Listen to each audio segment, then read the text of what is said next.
На площади Алато митингующие за люстрацию не дали выступить Эмирбеку Бабанову. Политик подошел к трибуне, освистали и в его сторону начали кидать баклажки. Он со своими сторонниками и охраной пошел по улице Розбекова, где ему навстречу шел Равшан Джиенбеков. Но сторонники Бабанова не дали переговорить, и Равшан Джиенбеков вышел из толпы, где был Бабанов.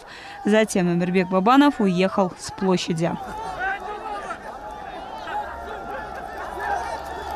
По мнению специалистов, сейчас бывшие политики пытаются ухватиться за власть любыми путями. Однако какое они имеют моральное право на это уже другой вопрос. А политики из нескольких крупных партий объединились в координационный совет и провели собрание, на котором осудили дележ должностей.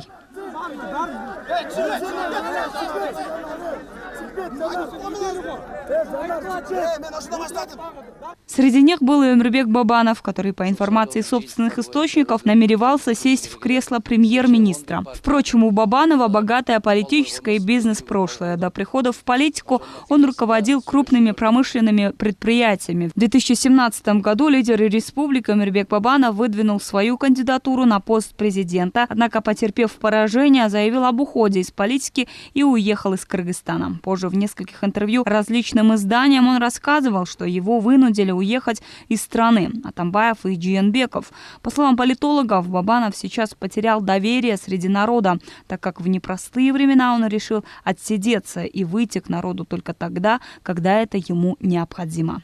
Вот Бабанов, сколько у него есть достоинств, но при этом он всегда бросал своих политических соратников. Да?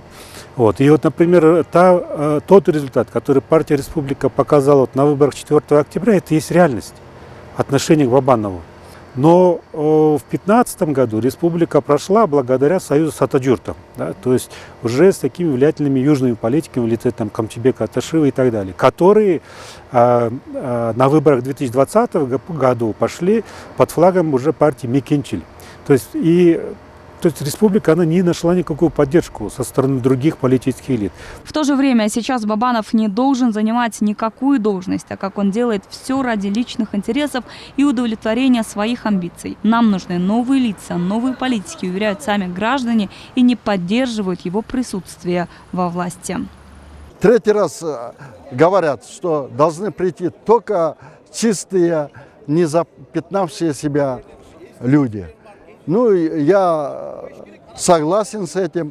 И Бабанов, конечно, он не имеет права, раз он убежал, потом пришел. Я не хочу, чтобы он был премьер-министром.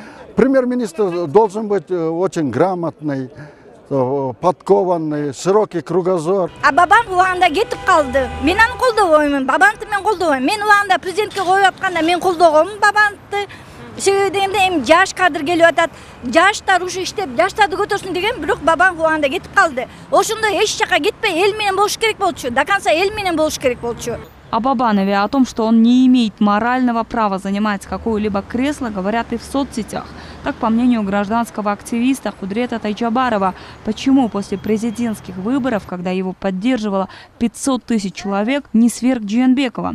Цитата. «Вместо этого Эмирбек Бабанов убежал как настоящий трус». Конец цитаты.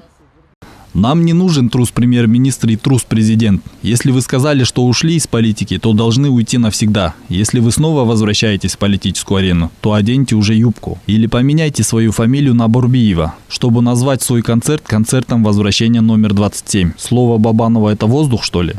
Кыргызстан сейчас в особо опасном и тяжелом положении, и дележка портфелей только усугубляет всю ситуацию. Ясно одно, что страна должна скорее подняться на ноги, чтобы третьи силы не воспользовались случаем в свою пользу. Аида Матбекова, Эрнис Умиралиев, Нью ТВ.